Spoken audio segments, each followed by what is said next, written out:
Pollution spikes have already reached poor to very poor levels. A lot of solutions have been tried in the past, from odd even car restrictions to lights on, car shut campaigns and whatnot. The latest fad now is artificial rain. Hello and welcome to NewsX Deepdive with me, Asavri Jindal. Today, we will talk about whether the Delhi government's ambitious cloud seeding initiative will be a hit or a miss. Beyond that, we will explore the manipulating weather conditions and what it can do, whether it can fundamentally affect public health, economic stability and environment in ways we haven't considered.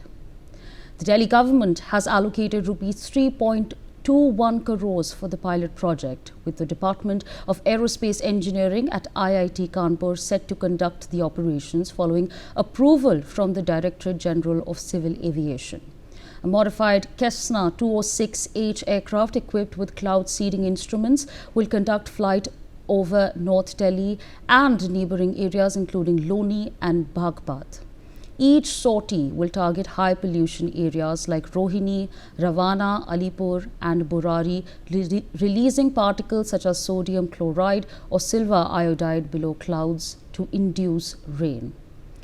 But is this plan foolproof? Are there no side effects to this plan? The answer to that is yes. This includes altering rainfall patterns that now hurt ecosystems or shift moisture distributions. Rainfall change in one area might reduce precipitation elsewhere. Seeding often affects clouds beyond target zones, making control hard. Moreover, the most common seeding agent, silver iodide, is considered somewhat toxic, and in many countries it's considered a hazardous substance. The reason? These particles. Studies indicate that it can potentially impact the human lungs. With that being said, minimal use does not have many health risks, but excessive or repeated use may lead to bioaccumulation and pose risks to aquatic life. Also, are we really addressing the core problem? This is the NASA satellite image of today. The red dots you see on your screens are the amount of wires seen from the skies. These will gradually increase over the days and you will see air quality worsen.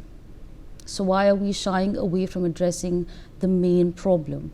Why is parali burning in our neighboring states in Delhi taking place? These are visuals of stubble burning in Punjab. 34 FIRs have been filed in the past 48 hours alone against incidents of stubble burning. But what are we doing to address these problems? We take this conversation forward with Mr. Indra Shekhar Singh, agri-policy expert, who's joining us live. So thank you for your time speaking to us on NewsX. Parali is a problem, but the solution is not to put the farmers in jail, to do things beyond even jailing them as well. The answer is a tangible solution. With crop seeders, with super seeders, of course, with this development taking place, do you think farmers are getting an alternative? See, I'm sure that there are some of the farmers are getting that alternative. But the thing is that it does not still impact the problem on the ground. The difference is only marginal. And that's why we still have all these fires on your screen. And, I'm just let the viewers know this is not the worst. The worst is still to come because Punjab is flood affected. And the stubble burning season is about to begin from now. So situations are going to get much worse. And we have to keep in mind that, yes, these things may have helped. But have they really helped? If they would have helped, for the past 10 years now, we are trying to solve this problem. Those dots on your screen would have been lesser and there'd be lesser fires. But the truth is that these solutions are only affecting a marginal class or section of farmers, and they are not able to reach the last places or the major areas because of which cities like Delhi are the air flows from those village areas into the city. So those key hotspot areas have not been changed. And it's not that stubble burning does not happen all over the country. Because of the Green Revolution seed varieties, which have high silica content in their in their paddy. There is burning happening all over the country, you see. But what happens is that there are local ecosystems, and the direction of the winds, they are responsible for absorbing some of that pollution. Right now, between Punjab and Delhi, there is no green cover. There is hardly any, like, for example, the expected trees and the forest that should have been there are no longer there. So that's why the problem persists year on to year. I've already said this many times, that if we really want to change everything, we need to have a better class of machinery that are designed as per the specifications of the Punjab farmer, of the Haryana farmer, and of the farmer who are growing these paddy varieties. And the second thing is, why can't our agricultural scientists breed a rice plant, which has an edible straw, so the animals can eat the stubble on the ground, and the farmer finds value in the stubble and then is discouraged to burn it. So I think these are some of the more effective solutions. You spoke of cloud seeding. Well, absolutely. You've already very rightly highlighted the kind of threats and dangers it causes. And I'm sure people who've seen what happened in Dubai when the cloud seeding went wrong, it led to a cloud burst. And then all of those parts were flooded. So can we risk our lives like that? And the second thing is that we say our rivers are sacred.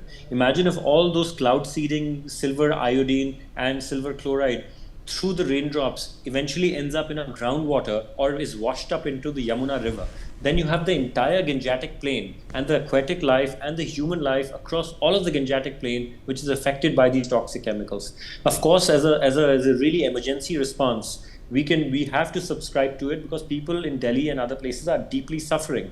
But this cannot be the long-term solution. We should not encourage geoengineering, because we do not know how and how far the effects will go. Once the ripple starts, how far it's going to go, we cannot predict it. So these are some of the salient points that I think, because of which stubble burning is going on, and why it needs to have another view at it. The policymakers need to really have another look at the problem, and then maybe introduce ground-based solutions and not such extreme geoengineering kind of solutions.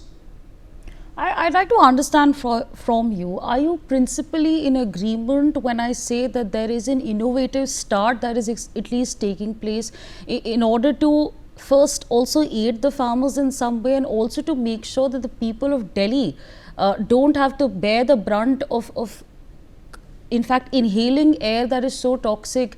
And do you think there is at least that head start that is being made? See, I'll be very honest with you. I live in Delhi myself, and I've been breathing this air for now more than like 20 years. So the real thing is, we are at a cancer stage. And let me give a human example, because that will make more sense. We right now, imagine if Delhi is a human being. Right now, Delhi's lungs are cancerified. Basically, we have lung cancer. And this cancer is slowly spreading to other parts. Now, the cloud seeding effort and some of these other efforts are like surgery or chemotherapy. They can help prevent the damage, but they also cause damage to the body itself. Whereas the source of the problem is not being tackled. That's what I've been saying. Cities like Delhi did not spend only 1/3 of their total budget that was given to them through the National Clean Air Program. This was stats from last year, 2024. So how can we say the steps are taken in the right direction when we know that the government sanctioned money is being returned back to the finance ministry, saying that we cannot utilize it?